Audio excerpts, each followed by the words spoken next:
بسم الله الرحمن الرحيم نحمده ونصلي على رسوله الكريم أما بعد. Evil screams, it is calling out all the time, take me, you're not going to regret. Evil is a sweet poison, person doesn't realize, and that was the tashkil that shaitan made as well when he tried to convince Adam alayhi salatu wassalam that this was the tree of eternity. So even though a person, no matter what bounties and ni'mat of Allah can be on them, they are enjoying those bounties so much that you don't want it to end, and that blinds a person. So this bounty, this ni'mat, you want it to increase and increase and increase, and there's no limitation to pleasures, there's no limitation to enjoyment.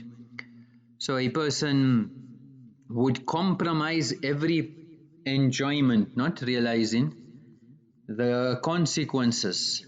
So naturally a person will procrastinate good, they will delay in it. Say when the time is right, when I'm set, when I'm old, when my kids get married. So we base our akhirah on success of dunya, and the result and the consequences are devastating.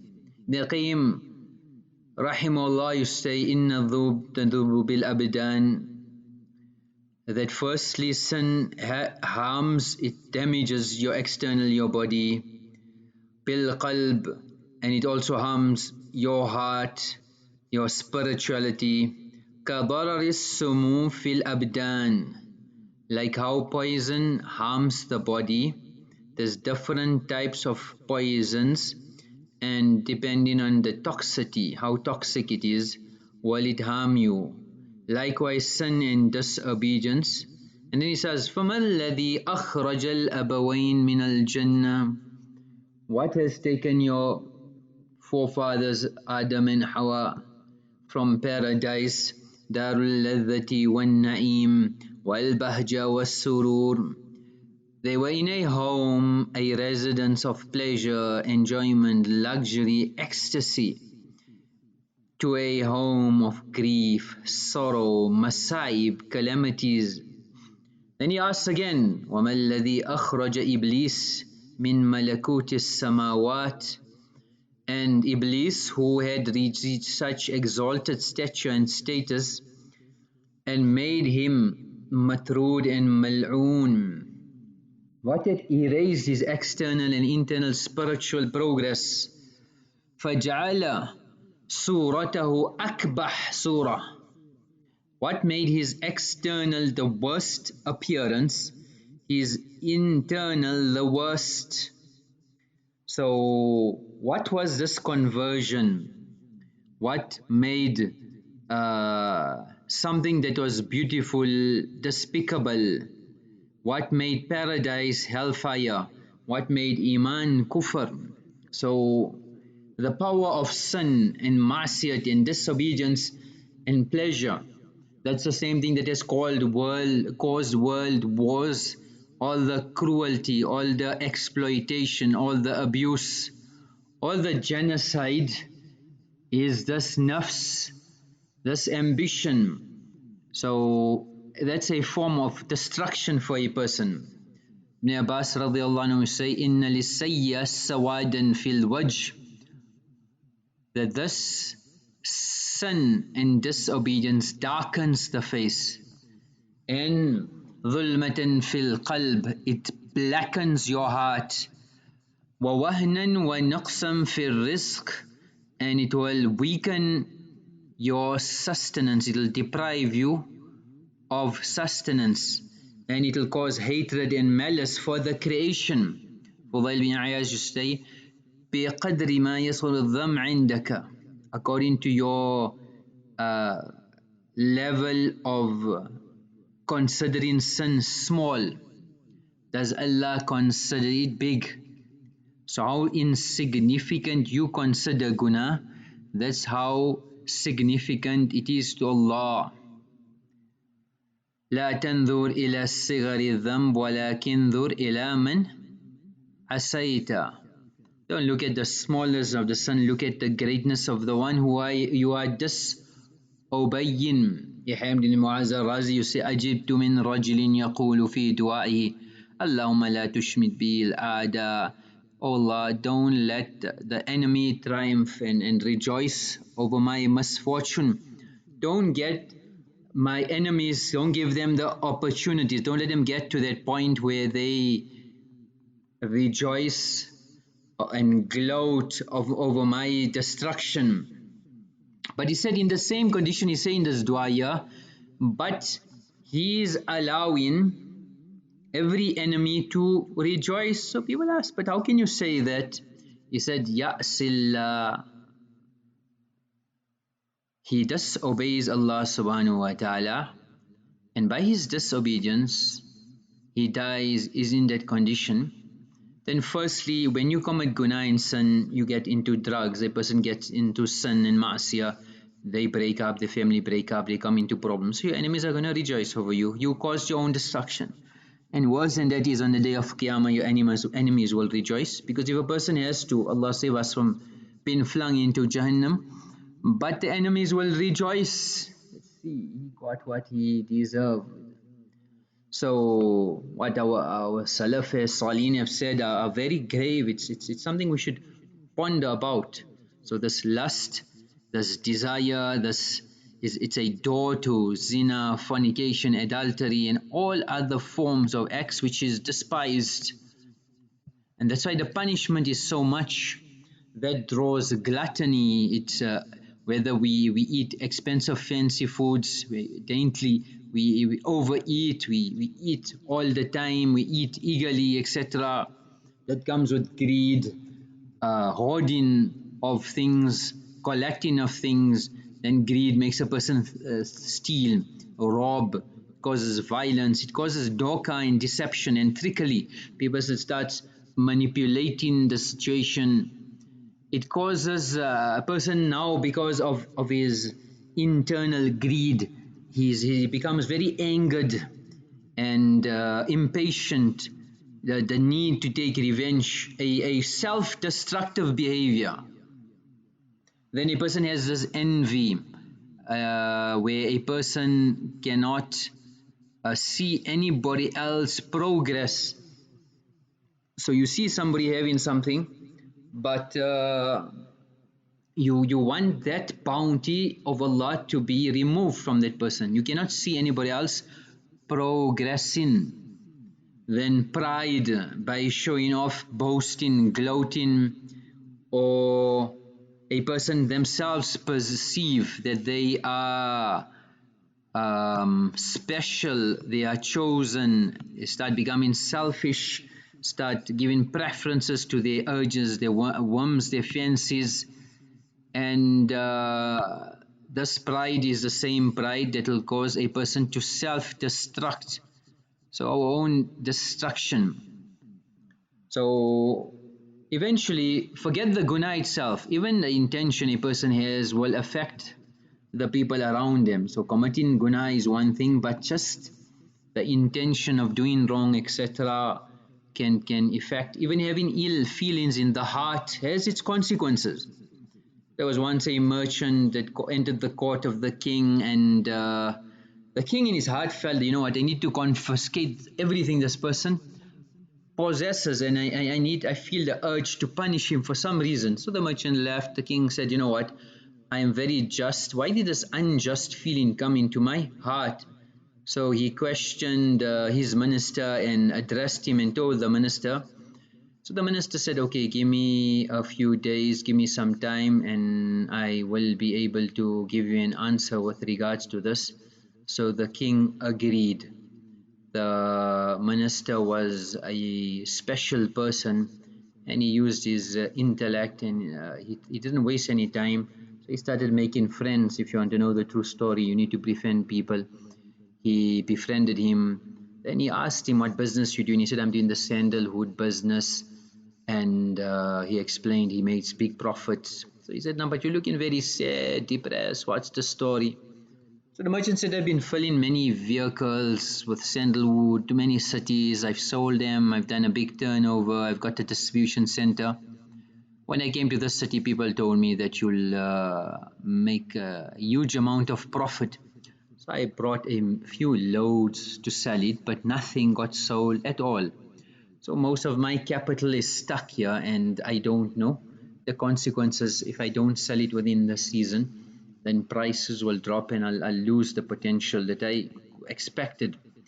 So the minister asked him, is there no way left at all? So then the merchant said, possibly if the king dies, then all the sandalwood will be sold for his cremation, because it's a very valuable wood, and it'll be sold for his cremation. So the minister got the answer he was looking for. Then the minister got one of the royal courtiers to put out an order for the sandalwood, and they wanted to make the royal food that was made. I decided to have a feast for the king for a few days, and the virtues of the sandalwood was put in front of the chefs, and they ordered every day a standard order. So then the minister met him again and was very happy, and he said, I see you very happy now, what has happened? He didn't inform him that he was the minister in the first place. So this merchant didn't know the truth behind it. So he said, you know what, I wish the king will live long. So he said, what happened now? He said, no, actually there's a big order, there's a contract out, and I've got deliveries every day, and I'm making big money. So the merchant got his answer. Then some days passed. It so happened that the merchant was again in front of the king, and the king thought in his mind that this is a good person, maybe I should give him some reward, invite him for our dawat, etc. So he was considering that. He said, you know what, I asked the minister, let me speak to him. So speak to him, and the merchant left. He called the minister, said, you know what, I asked you a question, you not answered it, tell me what's the story. How come in the first situation I thought evil of this person, and now I'm thinking good of him, and I want to reward him? So the minister smiled and said, there was a reason why I didn't give you an answer. I will tell you exact story. Then he narrated the entire story and said he was thinking of your death. So that effect of him thinking bad of you transmitted, it permeated into you. His negative intentions came to you, and you started having this bad thoughts of him. But now you are the cause of the royal kitchen, and he's making a lot of money. He wants you to live long. So he's probably making dua that Allah let the king live long, and it's coming out from his heart. There's no forced. So earlier you wanted to punish him, now you wanted to reward him. So how did the situation, the tables change? Was on the intention. So imagine when we do commit the guna, what's the consequences? Imagine that the places where Allah's adhab is, we're told to run away from those places, because the nusad and the ill effects of that will transmit, and the consequences are devastating. So the sun is very dangerous. It comes out outwardly as beautiful, as attractive as it can, but once a person grabs it, that may be the end of the person. So it gives a person, it draws other gunas, it draws pride, where a person's supposed to be humble also. We start boasting, we start promoting, we start boasting the sins that we commit with pride and arrogance. There was a salesman who rang the bell at as he was going house to house, and as the door opened, an 8-year-old was puffing a long cigar. So he was very shocked and baffled. So the salesman asked, is your mother at home? So the child calmly flicked the ash from his cigar, calmly flicked it off and said, what do you think? What do you think? So a person who's in guna, in sin, also boasts about their sin. I got it right, I'm here, I'm home alone. Nothing, no way, nobody's going to tell me anything. I'm home alone, I got it under control. So the sun doesn't suit the people of Iman, but people dive into it. And the more you dive into it, the more it draws. Like a fire, the more you fuel the fire, the more it rages. The more it rages, the more fuel it needs. And it becomes eventually uncontrollable, and it becomes a blazing fire which nobody can control. It'll burn a person, and that's why Jahannam is there to purify one. Jannat is for pure people. So when this body gets tainted with ma'asiyah and sin, it needs to be cleansed. Sometimes Allah subhanahu wa ta'ala cleanses people while they are in this world, because they will leave from this world pure and clean. See, there was a teacher struggling to teach maths to the young boy. So just to ask a question and to make it very easy, the teacher said, if you reach your right pocket and found a nickel, and you reach your left pocket and found another nickel, what would you have? So the boy thought, puzzled, and he came with the answer: somebody else's trouser, somebody else's pants. So guna does not behove of a believer. Yes, we'll make mistakes, we'll make errors, but a believer is such that they're not planning, they're not plotting. It's not, we don't become experts in sins. The art of surfing secretly, the art of dating somebody, the art of having a mistress, the art of different types of sins, the art of doing guna where you don't get caught. So a believer, that's not munasib. So sin is such that it makes a person plan, plot, and we always worry to get it right. If this goes wrong, if they find out, etc. Forget this dunya, akhirah definitely, it will be exposed. So that is sin. So like they say, there was a youngster, kindergarten class, and asked the teacher, can you please help me to put my boots on? So she said, no problem. She started struggling, trying. By the time she finished to get even the second boot on, it was like she worked up a real sweat, and she was really finished. And this almost broke the teacher when this child said, ma'am, they're on the wrong feet. You put them upside down, wrong side. Left for right, right for left. So she looked again, shocked and flabbergasted that, oh no, what happened here? So then to take it out is another mission, another magaj. So he struggled to get his boots off, then put it back again the correct way. Then when he looked again, he said, oh, you know what, these are not my boots, it's the wrong ones. So the teacher said, but why didn't you tell me, so much effort, so much struggle. So she struggled again, and he said, no, they were my brother's one, I didn't notice. There's a small difference between mine and his. And this morning my mother gave it to me, so I just wore it. So the teacher was now on a cracking, breaking point. And she thought, okay, this is the last lap. So she managed to get his boots on his feet. And now completely exhausted, she was relieved and thought the job is completed now. So she asked the boy that, where are your mittens? Where are your mittens? So I can put that on for you. So the boy said, I stuffed them in my boots by the front where the toes go. I stuffed them in. So that's guna. You try to fit it, see if it's right. No, it's not right. Then you try another one and another one. Something goes wrong, this goes wrong. It catches up. And if it doesn't catch up in dunya, it will definitely catch up in akhirah. So we need to have this istizar and awareness and get yaqeen of Jahannam, of Hashar, of Qabr. If a person has this yaqeen, they won't have the guts to commit this guna, because we realize that this is serious business. The Qabr is a serious problem. If I have a problem, Hashar is a serious problem. Pul Sirat, Mizan, Hisab, Kitab, Jahannam, these are serious situations. I cannot take a chance. وَمَا هُوَ بِالْهَزْلِ, it's not jokes, it's not something that you can afford. تَضْحَكُونَ وَلَا تَبْكُونَ, you laughing a lot, you don't cry so much. What has happened to you?